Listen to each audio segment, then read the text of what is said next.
तो एसवे चिल्ड्रन रावला के इस ऑनलाइन प्लेटफॉर्म पर सभी विद्यार्थियों का स्वागत है। और जैसे कि आपको पता है, कक्षा 9 और विषय सामाजिक विज्ञान का हम लगातार डे बाय डे अध्ययन कर रहे हैं। और हमारा जो पाठ चल रहा है उसका नाम है, दूसरा पाठ है, वैसे खंड ए में आता है दूसरा पाठ, यूरोप में समाजवाद और रूसी क्रांति। यूरोप में समाजवाद व रूसी क्रांति से संबंधित हम इस टॉपिक पे पढ़ेंगे। और आपको पता है विश्व का इतिहास है, थोड़ी सी मुश्किल हो सकती है आपके लिए, तो आपको इसके साथ साथ बुक पढ़नी पड़ेगी, आपकी जो 9वीं क्लास की किताब है, क्योंकि इसमें न राजस्थान का न भारत का, इसमें विश्व का इतिहास है जो हमने कभी नहीं पढ़ा। इसका मतलब हमें कुछ भी पता नहीं है, क्या यूरोप है, क्या समाजवाद है। हमारे इस पृथ्वी पर, इस धरती पर, पृथ्वी पर 7 महाद्वीप है। कौन कौन सा? हम किस महाद्वीप में रहते हैं? एशिया महाद्वीप हमारा। एशिया, अफ्रीका, यूरोप, उत्तरी अमेरिका, दक्षिणी अमेरिका, ऑस्ट्रेलिया और अंटार्कटिका 7 महाद्वीप है। तो हम इस अध्याय में चर्चा करें यूरोप में कैसे समाजवाद बना, यूरोप के जो अलग अलग राष्ट्र थे उसमें कैसे क्रांति हुई, उनके बारे में हम विस्तृत चर्चा करें। आपको पता है लगातार चर्चा और काफी लंबे पाठ है इसलिए, और थोड़े मुश्किल, तो हम लगातार आप साथ साथ में ना किताब को पढ़ते रहना, फिर आपके बात समझ में आएगी। तो देखो, रूस में समाजवाद, अब बात आ रही है, हमने यूरोप में समाजवाद पढ़ लिया, रूस की क्रांति पढ़ ली, अब रूस में समाजवाद की क्या भावना है। समाजवाद का मतलब तो समझ गए ना, कि सारे वर्ग को, पिछड़े वर्गों को, उच्च वर्ग को, सबको समान रूप से लेकर एक संगठित रूप से मानव जाति का सहयोग करना, हर समाज को ऊपर उठाना, वो क्या कहलाता है? समाजवाद कहलाता है। ठीक है। 1914 से पहले रूस में सभी राजनीतिक पार्टियां गैर कानूनी थी। 1914 से पहले, 1914 में आपको पता है प्रथम विश्व युद्ध हुआ था, तो रूस में सभी जितनी भी पार्टियां थी गैर कानूनी थी, यानी कोई किसी को भी कानूनी मान्यता नहीं दी गई थी। मार्क्स के विचारों को, एक मार्क्स थे, मार्क्स के विचारों को मानने वाले समाजवादियों ने 1898 में मार्क्स के विचारों को, मार्क्स का विचार क्या था कि पूंजीवादी नहीं होना चाहिए, समाज कैसा होना चाहिए, समाजवाद नहीं होना चाहिए, राज्य कैसा होना चाहिए, समाजवादी होना चाहिए। 1898 में एक पार्टी बनाई, Russian social democratic workers party. Russian social democratic works party बनाई, यानी इसका हिंदी में नाम है रशियन रूस सोशल, सामाजिक, डेमोक्रेटिक, लोकतांत्रिक, वर्कर्स श्रमिक और पार्टी हो गया, का गठन किया था। इस पार्टी के एक अखबार ने, और इनका स्पेशल एक अखबार छपता था, इनका एक नियम था, एक सिस्टम था, स्पेशल एक अखबार प्रकाशित होता था। इस पार्टी के एक अखबार ने मजदूरों को संगठित किया। इस अखबार के अंदर मजदूरों के बारे में लिखा जाता था, मजदूरों को बताया जाता था कैसे आपको संगठित होना है, कैसे आपको समाजवाद में उजागर होना है, और हड़ताल आदि कार्यक्रम आयोजित किए गए। ठीक है, इस अखबार के माध्यम से मजदूरों को किया गया संगठित, और हड़ताल आदि ऐसे कार्यक्रम आयोजित किए गए जिससे सरकार को पता लगे, क्षेत्र को पता लगे कि किस प्रकार के कार्यक्रम हमें आयोजित करने हैं। क्योंकि एक जो मजदूर वर्ग होता है वो जल्दी से संगठित नहीं होता है, क्योंकि इनके अलग अलग काम होते हैं, अलग अलग वर्ग होते हैं, तो ये जल्दी से संगठित नहीं हो पाते। कुछ रूसी समाजवादियों को लगता था, कुछ रूस के जो समाजवाद थे को लगता था कि रूसी किसान जिस तरह समय समय पर जमीन बांटते हैं, उसे पता चलता है कि वह स्वाभाविक रूप से समाजवादी भावना वाले लोग हैं। जमीन बांटने का मतलब, जो गरीब तबका होता है, किसी के पास नहीं होती है तो उन्हें जमीन देते थे, उसके बदले वो उनसे क्या है, उस जमीन का कुछ भाग लेते थे, उसमें जो फसल होती थी वो भाग लेते थे। तो जाहिर सी बात है वो कैसी होगी? समाजवाद। आज एक व्यक्ति के पास खूब सारी जमीन है, वो क्या करेगा, दूसरे व्यक्ति को कुछ जमीन दे देगा, उसके बदले उसमें जो अनाज पैदा होगा उसके अनाज का कुछ हिस्सा, आधा हिस्सा या कितने प्रतिशत हिस्सा लेगा। तो वो किसकी श्रेणी में आ गया? समाजवाद आ गया ना, उसको भी मिल गया, उसको भी मिल गया। 19वीं सदी के आखिर में रूस के ग्रामीण इलाकों में समाजवादी सक्रिय। 19वीं सदी के आखिर में रूस के जो ग्रामीण इलाके हैं वहां क्या हो गए? समाजवादी और सक्रिय हो गए। अब बहुत सारे विद्यार्थी सोचेंगे अब क्या चल रहा है 2020, यानी सन 2000 की जो चल रही है शताब्दी, इसको हम कहेंगे 21वीं शताब्दी। कौन सी? आज हम कह देंगे आप कौन सी सदी में रह रहे हो? तो 21वीं सदी। आपका जन्म 21वीं सदी में हुआ, आपकी मृत्यु भी किस सदी में हो जाएगी? 21वीं सदी में। 19वीं सदी का मतलब है 1800 से लेकर 1899 तक 19वीं सदी होगी। अब ये 21वीं सदी 2001 से लेकर 2099 तक कौन सी सदी रहेगी? 21वीं सदी रहेगी, ध्यान रखना। तो कोई पूछ ले आपसे कि कौन सी सदी में रह रहे हो, तो 21वीं सदी में। और बात हम कर रहे हैं किसके? 19वीं सदी के आखिर में रूस के ग्रामीण इलाकों में समाजवादी सक्रिय थे। 1900 ईस्वी में उन्होंने सोशलिस्ट रेवोल्यूशनरी पार्टी, सोशलिस्ट सामाजिक समाजवाद, रेवोल्यूशनरी पार्टी यानी समाजवादी क्रांतिकारी पार्टी का गठन कर लिया। इस पार्टी ने किसानों के लिए संघर्ष किया। इस पार्टी ने क्या किया? किसानों के लिए संघर्ष किया, उनकी आवाज को उठाया। किसान किस तरह भूमि जोत रहे हैं, किस प्रकार ये सरकार के अंडर में काम कर रहे हैं, क्या उनको हक नहीं मिल रहा है, इस संघर्ष के लिए इस पार्टी ने क्या किया? यानी समाज को आगे बढ़ाने के लिए मजदूरों, किसानों, उनको संगठित करने का काम किया, उनको मिलाने का काम किया, ताकि ये मजदूर संगठित हो, किसान मजदूर हो और इन्हें जो हक दिया जाता है वो मिले।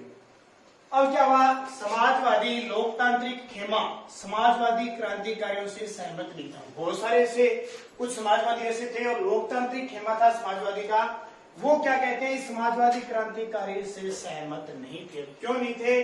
लेनिन का मानना था, एक व्लादिमीर लेनिन का मानना था कि किसानों में एकजुटता नहीं है, सारे किसान एकजुट नहीं होते हैं। कुछ किसान गरीब होते हैं तो कुछ अमीर होते हैं, कुछ अमीर होते हैं, कुछ गरीब होते हैं, कुछ मजदूरी करते हैं, कुछ पूंजीपति होते हैं। कई तो ऐसे होते हैं जो पूंजीपति होते हैं, बहुत सारा पैसा होता है, लेकिन कुछ खेती के साथ साथ मजदूरी भी करते हैं, कुछ नौकर से खेती करवाते हैं। ऐसे भी लोग होते हैं जो नौकरों से खेती करते हैं। अलग अलग प्रकार के होते ना, एकजुटता नहीं है। कुछ गरीब है, अमीर। अब अमीर किसान क्या गरीब किसान के साथ मिल जाएगा? नहीं मिलेगा। कुछ मजदूरी करते हैं और कुछ बहुत सारा पैसा किसान खेलेगा, तो क्या मजदूरी वाले के साथ? वो तो इसके काम करेगा, अमीर काम करेगा, तो इकट्ठा नहीं होगा। कुछ नौकर से खेती करवाते हैं। ये सब इनमें विभेद थे, इस कारण इसलिए संगठित क्रांति में भाग नहीं ले सकते।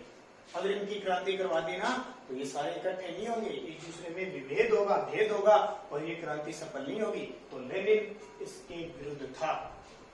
व्लादिमीर लेनिन बोल्शेविक खेमे का मुख्य था। बोल्शेविक क्रांति हुई थी, उस खेमे का मुख्य था। सोचते थे कि जार यानी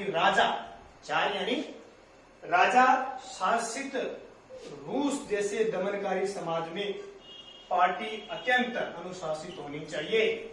दूसरा खेमा क्या कहता है? दूसरा खेमा है मेन्शेविक। एक खेमा तो कौन सा है? बोल्शेविक। और दूसरा है मेन्शेविक। मानता था कि पार्टी में सभी को सदस्यता दी जानी चाहिए, एक वर्ग नहीं देना चाहिए, सभी को सदस्यता मिलनी चाहिए। तो इस प्रकार समाजवादियों में आपस में क्या हो गया? थोड़ा मतभेद हो गया। अब आगे देखिए,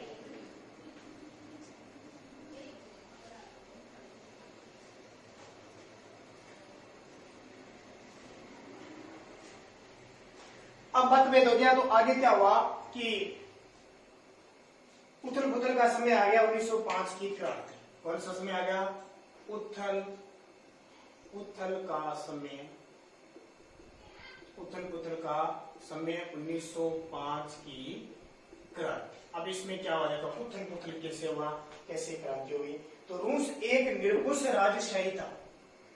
रूस एक निरंकुश राजशाही था, यानी रूस का जो राजा था वो निरंकुश था, उसकी चलती थी, उसे जनता से कोई मतलब नहीं था, ऐसो आराम से रहता था, जी चाहता था वो काम करता था, वो था निरंकुश राजशाही थी।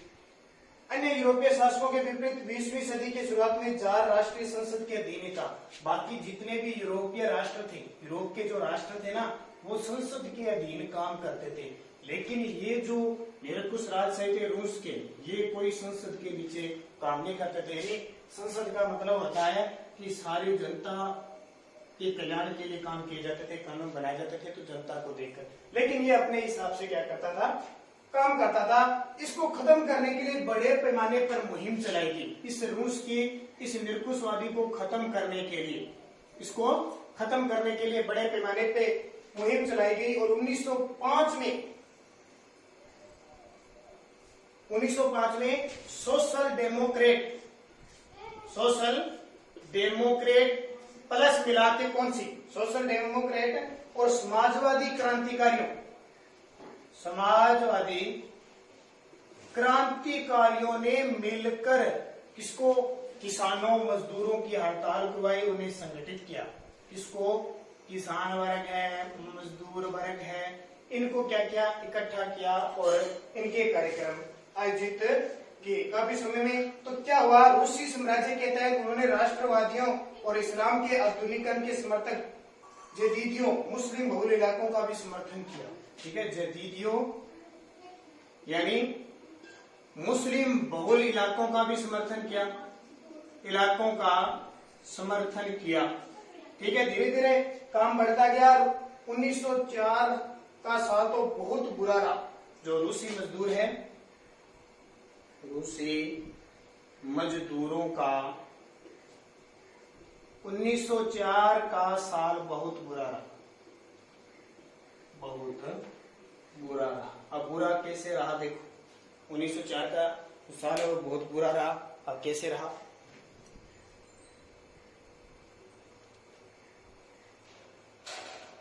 क्या हुआ उसमें ऐसा, क्योंकि 1905 में उथल पुथल क्रांति की बात कर रहे हैं, तो जरूरी चीजों की कीमतों में वृद्धि हुई। ठीक है, जो जरूरी कीमत है, वस्तुओं की कीमत है, वस्तु की कीमतों में वृद्धि होगी।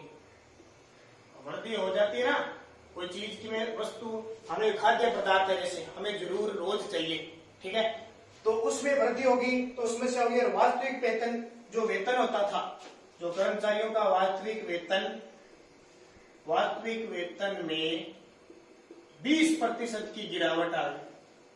वास्तविक जो वेतन था, अब देखो जो वस्तु चाहिए थी उसमें जो वृद्धि होगी, जो हमारा वेतन था उसमें क्या आ गई, गिरावट आ गई। तो मुश्किल आ गई ना, बहुत बड़ी मुश्किल आ गई। और मजदूर जो संगठन थी उनकी सदस्यता, अब ऐसे करने से जो मजदूर संगठन है वो बढ़ता गया, बड़ा होता गया। मजदूर संगठन में भी वृद्धि होगी, बड़ा होता गया और लोग संगठित हो गए।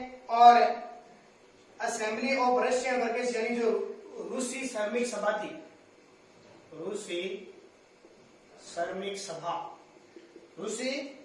सभा के 4 सदस्यों को, इसके जो 4 सदस्य थे, 4 सदस्यों को प्यूती लो आयरन वर्कर्स में नौकरी से हटा दिया। आयरन क्या होता है, आयरन से लोहे की फैक्ट्री में कंपनी से हटा दिया। ठीक है, रूसी कार्मिक सभा के 4 सदस्यों को प्यूती लो आयरन कंपनी से हटा दिया जब इनका संगठन बढ़ने लगा। और इस तरह के मजदूरों ने अब क्या कर दिया, आंदोलन छेड़ दिया। मजदूरों ने आंदोलन छोड़ दिया और रूस का सेंट पीटर्सबर्ग जो क्षेत्र है वहां 1,10,000 से ज्यादा मजदूर काम से घंटे घटाकर 8 घंटे किए जाने, वेतन में वृद्धि और कार्यस्थल में सुधार करते हुए हड़ताल पर चले गए। काम कम करवाया जाए, वेतन दिया जाए और इनके जो कार्य में कटौती की जाए, इस मांग को लेकर हड़ताल पर चले गए। कितने, 1,10,000।